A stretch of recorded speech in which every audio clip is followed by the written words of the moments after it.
So we've got Driftwood open. Now go up to, I'm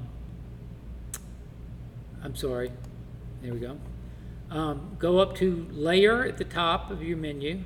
And there's a couple of ways to do this. You can go up to Layer and you can go to New Layer, or you can go down at the bottom of your Layers palette and there's like it looks like a piece of paper symbol, and you can just click on that and it'll give you a brand new layer. So what we're looking for is we're going to create a brand new layer that's transparent. It's got nothing in it. Okay, and what we're going to do is we're going to take care of some of these footprints in the sand. And I think they were my footprints, so I'm going to get rid of those. So does everybody have a transparent layer up there? Phil, you got one? Mine says layer 1, color none. Yeah, say okay. It's just asking you if you want to name your layer. So when you start a new layer, if you go to the, when you go up to the layers and new, it gives you an option to name it or assign it a color or anything. So when I've got that, I want to make sure that this transparent layer is selected. And I want to go over to a tool that's called Healing Brush. And it's right over here. It looks like a Band-Aid, but it's got a little loop on top of it. There are two. There's one that's just a plain Band-Aid and one with a loop. I want the Band-Aid with a loop. And this is called a Spot Healing Brush tool.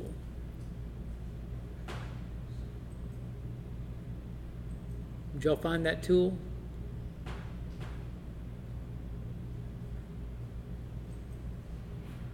Now, go up to Sample at the top of the menu bar, hit Sample All Layers.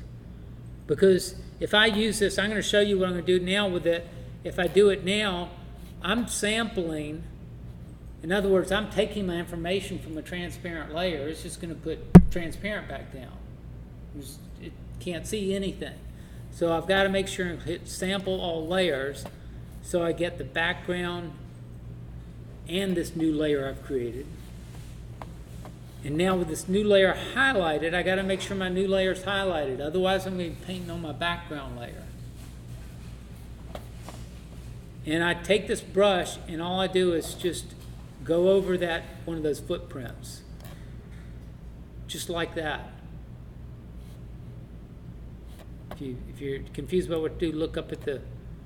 You just click and drag, or just. Now you'll notice that it'll do some funny things when it gets near an edge. If it gets near one of the shadows,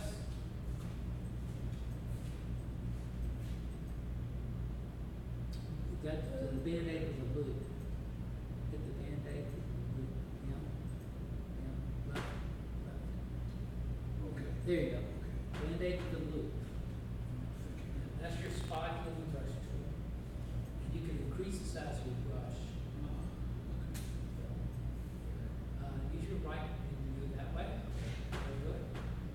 And go size, increase it. Yeah. That's really good. That's okay. It's all right.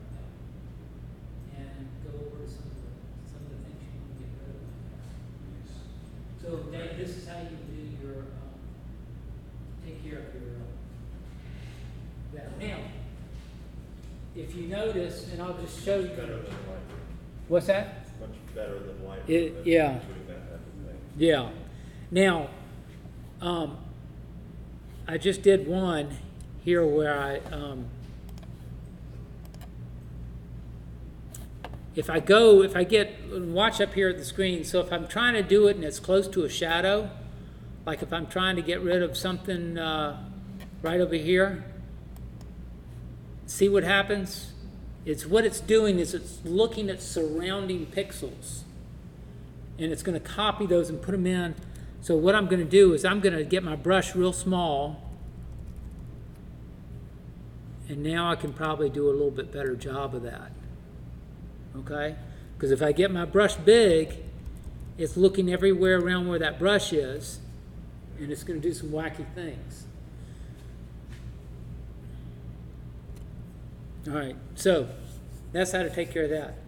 Phil, did you bring any images in, or do you have specific questions about something you've been working on? You got a zip drive, flash drive? A hard drive?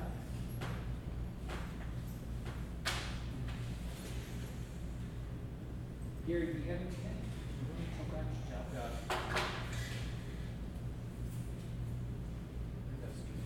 Okay.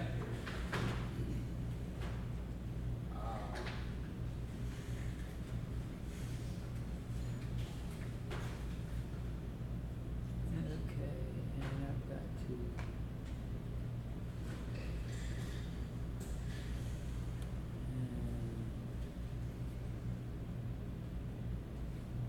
Oh, that's the microphone. Okay. I'm gonna have to unplug. Well, I'll tell you what. I'll do it this way.